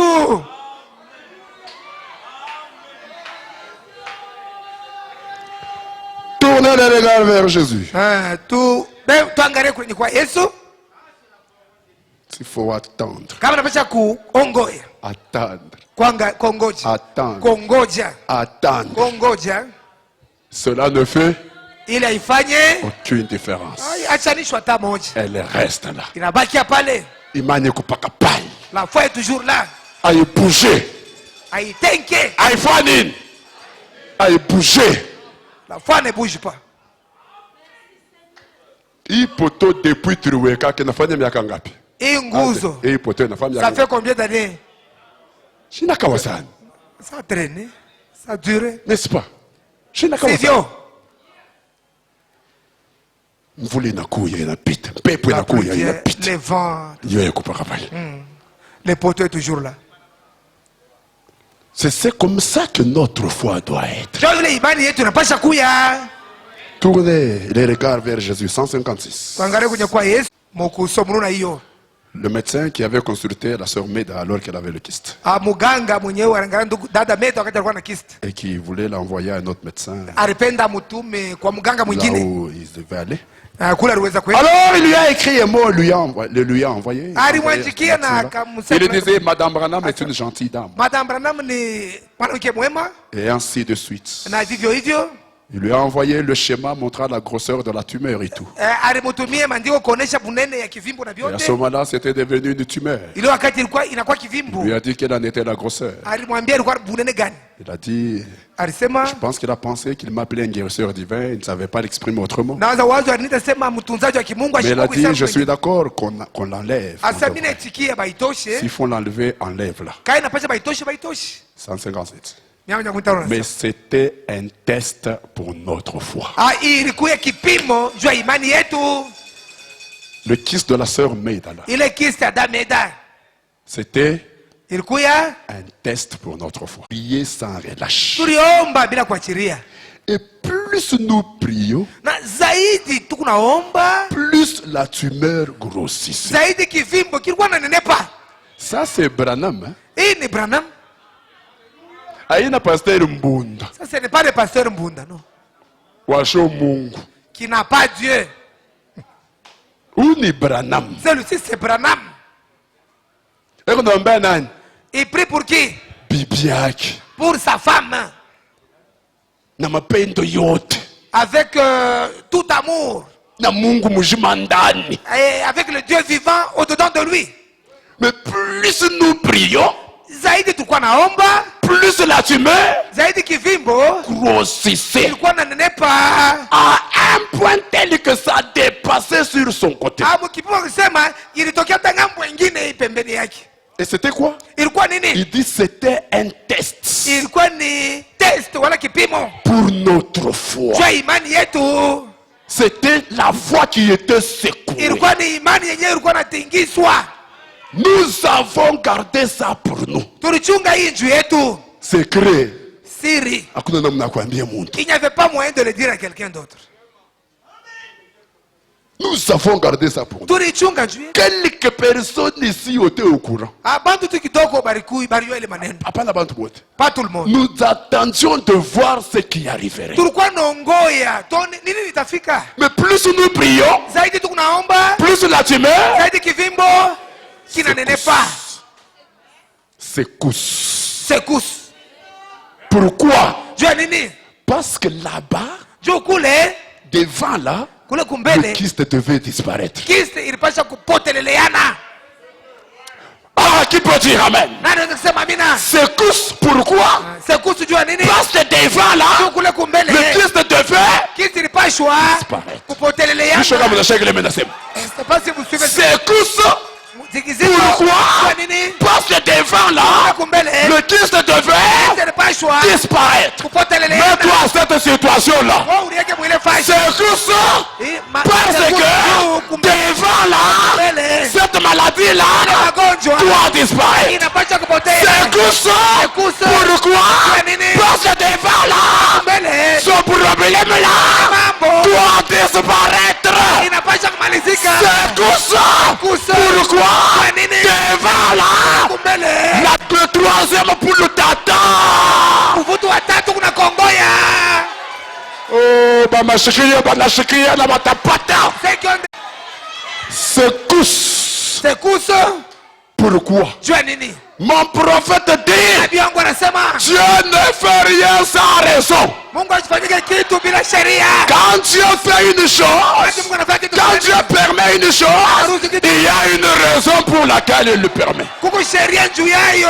Plus nous prions, Zaidi tukunaomba plus la tumeur kivimbo grossissait. Pourquoi? Parce que devant là, la tumeur devait kivimbo kilipashwa kupoteana.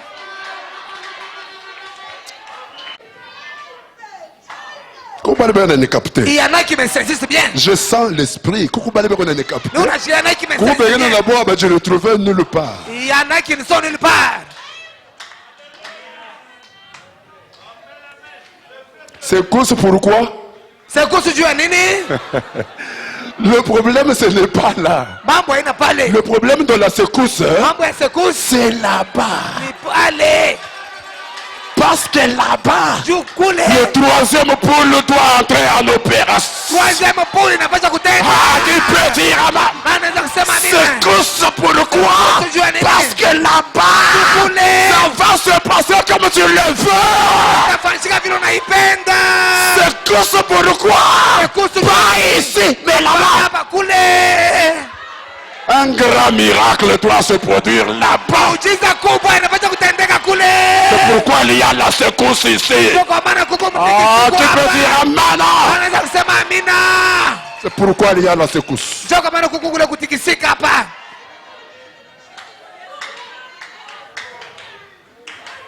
C'est pourquoi, Ndio kwa maana quand votre foi est solide, wakati imani yako ya nguvu, au moment de la secousse, voici comment vous vous comportez. wakati ya sekuse, ona namna utakuwa natenda. Voilà, et c'est là que je termine. Je dis, quand votre foi est Nasema solide, kama imani yako iko ya pour nguvu, monter au-dessus de ces choses, ndio kupanda yule hivi vitu. vous ne direz pas, moi j'ai une foi solide. Wewe utasema mimi huyu niko na imani ya nguvu. Comment tu le sais? Wewe unajuaje? Comment tu le sais? Wewe unajuaje? Ce n'est pas la prophétie qui va te dire que tu as une foi solide. Haina unabii utasema wewe una imani ya nguvu hapa. Non. Ah. Ce sont les secousses qui te diront que tu as une foi Ni solide. masekusu ndio itakuonyesha sema wewe una imani ya nguvu. Quand ta foi subit les secousses, Wakati imani yako mais inatingizwa elle ne bouge pas. lakini haitenke, Elle reste là, inabakia comme celle de Pierre. haipunguki hata sale ya Petro, Elle ne bouge pas. haitenke. Maintenant, comment tu vas te comporter? Sasa kifungo 43 Quand ta foi est solide, wakati imani yako ya nguvu, comment tu vas te comporter? namna kwa kutenda itakuwaje? Écoutez. Sikia, Madame dit, makumi très profondément en vous est le royaume tabernacle. hii mambo ipate kuingia kabisa kabisa ndani yenu, El Roi Tabernacle, Et il demeurait à jamais. na ibakiemo lote. Aina baranjui habitu kuna fuani. Ce n'est pas seulement pour Il demeurait à jamais. na ibakiemo lote. Et le royaume tabernacle. El Roi Tabernacle. Quoi? Nini? Si vous avez rempli les conditions requises par Dieu, Kama mulitimiza makanuni yenye Mungu ananiomba, et que dans votre cœur, na Shimona, ndani ya roho vous avez yako rempli les conditions. mulitimiza Mutosha makanuni. niwash. Unatosha niwash. Alevele niwaji, alevele niwaji. Confessez. Unakonfesse. Kiri unakiri. Consacrez-vous. Unajikonsacre. Ujitoa, unajitoa. Tu peux dire amen. Na naweza kusema amina. Unafanya vile vyote. Vous faites tout ce que Dieu vous a Et dit. que dans votre cœur, Na ndani ya moyo vous wako croyez qu'il existe. unaamini sema Mungu eko, Tu as la foi. una imani. Maintenant, quand les secousses viennent, ça veut dire quoi? Wakati ile masekusi inakuwa ni kusema nini? Alors Dieu ne fait qu'éprouver votre foi. Pale Mungu eko tu napima imani yako. Quand il aime faire cela. Anapendaka kufanya hivi. Oh, maintenant je peux dire amen. Oh, amen. Il aime faire quoi? Anapenda kufanya nini? Secouer votre. Ici on prie. Pasteur, resime toshe niwash. Pasteur dit enlever les nuages. Les nuages enlevés. Pasteur, resime consécration. Pasteur dit kujitoa, najitoa. Pasteur, resime imposition de même. Imposition de main banakuwekea mikono. Mafuta. Ah, Reketi on mwenye. voit d'huile. Mshime mtombe. Mettez-vous debout, on prie. Vous accomplissez toutes choses. Unaisha vile vyote. Vous accomplissez toutes ces choses-là. Maintenant Mungu anakuwa anasema mbo, sasa mimi napenda kuona kama foi yako iko solide. Maintenant, Dieu vient pour dire, je vais voir si ta foi est solide. Ndio kupandisha yule hivi vitu vyote. Ah, pour te faire monter au-dessus de toutes ces choses. Parce qu'il faut une foi solide Ndio pour inapaswa monter au-dessus de ça. imani ya nguvu ndio kupanda juu ya vile vitu vyote. Alors il envoie quoi? Anatuma nini? Secousse. Masekusi. Test. Test. unakopeka. C'est pourquoi quand on a remarqué après bibliothèque Quand vous allez remarquer, après tout, les gens cherchent à mourir dans l'église. Et moi j'avais déjà compris le jeu. Na mimi nilikuwa nimeshakuelewa ile maneno. Et je voudrais que vous puissiez aussi le comprendre. Napenda na mwe mpate kuelewa. Et frère qui est grave, c'est frère madame dit. Ile kwa hatari ndio kama nasema Dieu, il aime faire cela. Mungu anapendaka kufanya vile. Secousse. Kutikisa. Écoutez. Sikie. Si vous avez confessé vos péchés, Kama ulikiri mazambi kutimiza kubyote Mungu ananiomba. et qu'il reste malgré tout silencieux, Hata vile Mungu anabakia tu eko paka kimya. au lieu à un résultat, ne secousse. Souvenez-vous, Mukumbuke la foi déclare qu'il existe. imani kunasema Mungu eko. Alors la foi se cramponne. Imani inashika nguvu. Elle ne sait pas de quoi il s'agit, Aiwe inasema mais elle sait qu'il existe. imani inasema Mungu eko. Elle est certaine qu'il existe. Imani kunahakikisha sema Mungu eko. Et rappelez-vous Na mukumbuke que s'il existe, Mungu eko. ses paroles doivent être vraies. Misemo yake inapaswa kubakia kweli. Et s'il a exigé de vous Na kama alikomba que wewe vous vous pliez à certaines conditions mutimize maneno et que vous fulani l'avez fait, unaifanya, il est alors tenu de veiller sur sa parole. anapasha kutimiza neno Oh, lake. tu peux dire amen. Kusema amina. Si vous l'avez fait, Fanya enlevez le nuage, vous avez enlevé le tosha nuage. maniwashi mnajisema. Confessez, vous avez confessé. Kiri, munakiri. Consacrez-vous, que vous êtes consacré. Munajitoa. Onction des mains, onction des malades, tout ça. Upako wa wagonjwa vyote vinafanyika. Frère, Ndugu, niko nakwambia sema moi je te dis que kama réellement unabifanya si réellement vous avez abitenda mumai tu n'auras pas fait jamais et jamais. qu'à moins. Ça ne sera pas en vain. Il veille sur sa parole. Eko na kesha yule neno lake.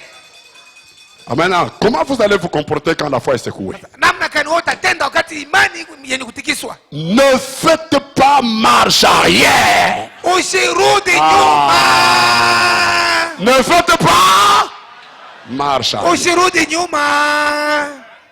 En disant, Mukusema je n'ai pas été guéri. wameshi kutunzwa. Ça, c'est une marche arrière. Ile ni kurudi nyuma. Vous savez, quand vous conduisez un véhicule, Na wakati kunaongoza vous faites gari marche arrière. unaanza kurudi Vous nyuma. retournez là où vous étiez. Utarudia pale ulikuya. Vous pouvez même aller plus loin que là où vous étiez. Unaweza kwenda kushindiwa na pale ulikuyi. Haiko sawa mshike ile menasema. C'est comme si vous ne saisissez même pas. Shulikuwa malaria hapa. Tu étais malade ici. Tu as fait tout ce que Dieu a exigé. Unafanya tele Mungu aliomba. Unachofu unafikia hapa. Tu as avancé jusqu'à un certain niveau. Maintenant, les secousses viennent. Hasa masekusi nakuya. C'est alors que la tumeur grossit davantage. Ndio kivimbo kinanenepa C'est kabisa. alors que tout se désagrège autour de vous Mambo yote yanapika pembeni yako. pour secouer la foi.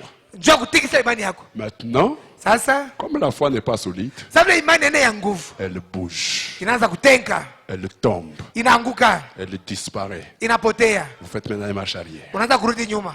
Et quand vous faites la marche arrière, Baada ya kurudi nyuma, Dieu ne m'a pas guéri. Mungu ashikunitunze. Mambo yangu wapi? Bon, hii mon problème non. Shuko na lori. Tu ne fais que reculer. Au utafika pale pale point où Tu réagir. vas arriver au point où tu étais, au point de Hein? départ, Kisha, et après, tu dépasses, tu vas même au-delà. kisha Et après, na mwenje muntu. ok, tu vas te plonger même dans un trou. Pourquoi? Pourquoi? Jua nini? Par manque d'une foi solide. Jua unakosa imani ya nguvu, Tu t'es mal comporté. unatenda mubaya. Ne faites pas marche arrière Usirudi nyuma. en disant je n'ai pas été guéri. Sema ah, bon mishi kutunzwa. Oh, toi médiocre, faible foi. Oh, weye imani ya ole. Unakosa imani. Médiocre, Imani ya ole. faible foi. Imani mregevu. Ne croyez pas cela. Ushamini kile.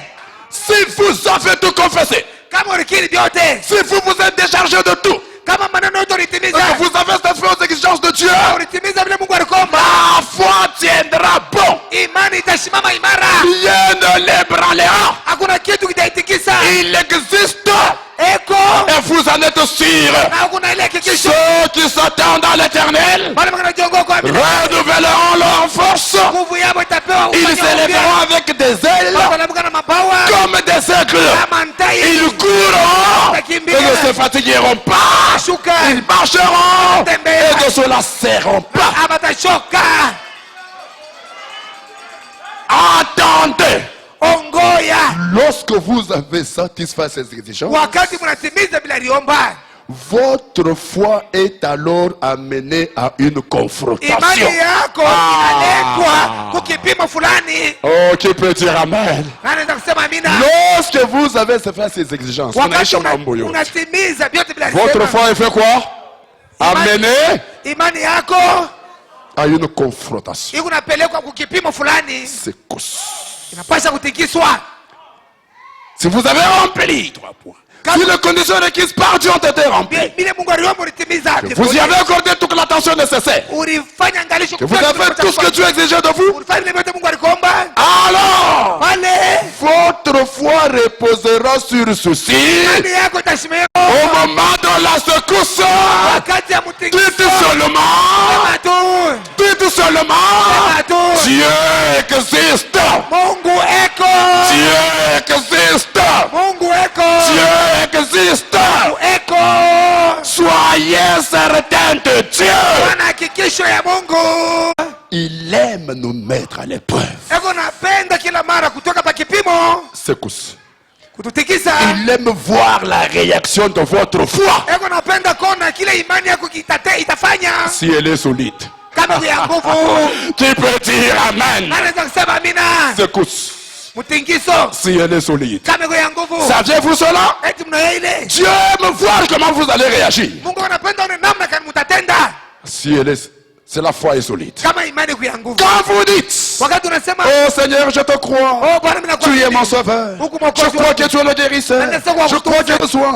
Tu es le Dieu qui les donne. Huku Mungu nabileta. Alors vous confessez tous vos péchés Unakiri mazambi yako et yote. faites une promesse à Dieu Unamlaka Mungu. concernant ce que vous allez faire s'il vous permet de vous Ndio rétablir. utafanya kama nakutunza. Et ensuite, Na kisha parce que ça n'arrive pas, juu haifiki. vous déguerpissez comme un lâche. Unaregea sa mregevu, unachiria sa mregevu. Dieu ne peut pas utiliser cela. Mungu hawezi tena kukutendea vile.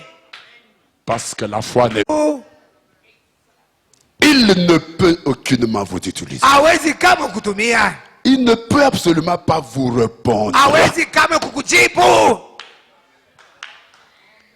Puisqu'il ne répond que par la foi. Juu anajibwaga paka kupitia imani. Ça c'est ouais, yo, il est secoué na ibeba.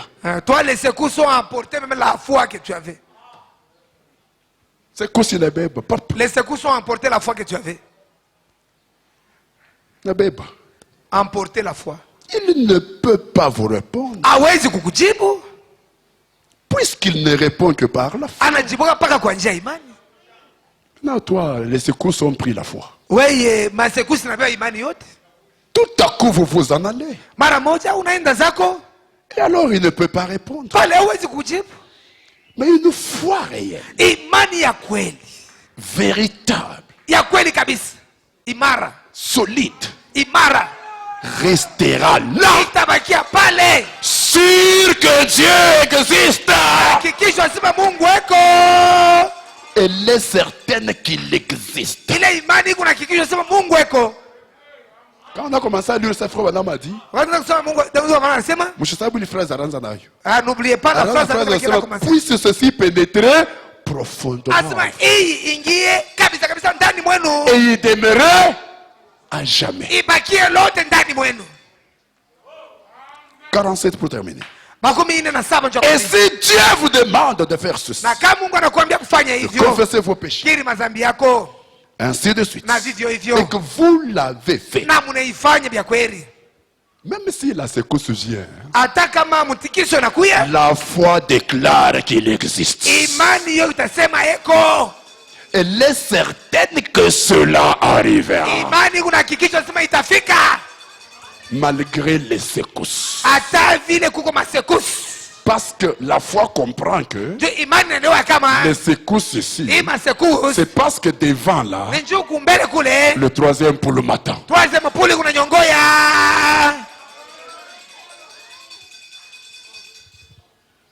Écoutez, elle est certaine que cela arrivera. Votre demande doit être exaucée. Ah, laissez-moi dire ceci. Quand la foi est solide, votre demande doit être exaucée. Quand la foi est solide, quand elle résiste aux secousses. Oh, j'espère que cela ne vous échappera pas. J'espère que cela ne vous échappera. Si vous êtes sûr de Dieu, Dieu est sûr de sa parole. Il attend simplement pour vous mettre à l'épreuve.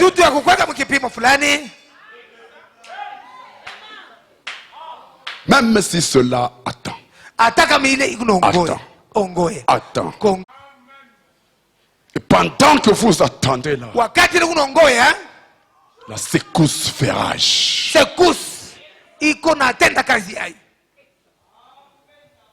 Mais pendant que la secousse fait rage, votre foi repose sur ceci. Dieu existe. Il tiendra sa parole. Il gardera sa parole. Je suis certain qu'il est Dieu. Frère, mais comment? Dieu existe. Dieu existe. Et pourquoi tous ces secousses? Parce que devant là, le miracle est grand. Secousse. Je peux vous dire, kutoka dimanche ile na leo, depuis ce dimanche là jusqu'à aujourd'hui, monsieur Emmanuel ngapisha kuanguka. Je ne sais pas combien de gens ont déjà lâché la foi. Kuanguka. La foi est déjà tombée. Il a anguka. Et quand vous avez une foi comme celle-là, mon prophète dit, Dieu ne répondra pas. Écoutez, sur les sentiers du salut, nous n'avons pas de marche arrière. Nous n'avons qu'une marche avant. De gloire en gloire. De puissance en puissance. De révélation. Ah, qui peut dire amen à ça? Pas de marche arrière. Et Paul dit, nous ne sommes pas de ceux-là qui nous décourageons ou qui abandonnons la foi et qui nous relâchons. Non. Nous sommes de ceux-là qui persévèrent pour obtenir le prix.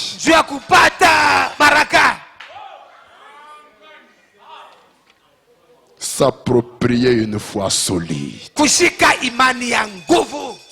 pour monter au-dessus de ces choses. Une foi qui résiste aux secousses.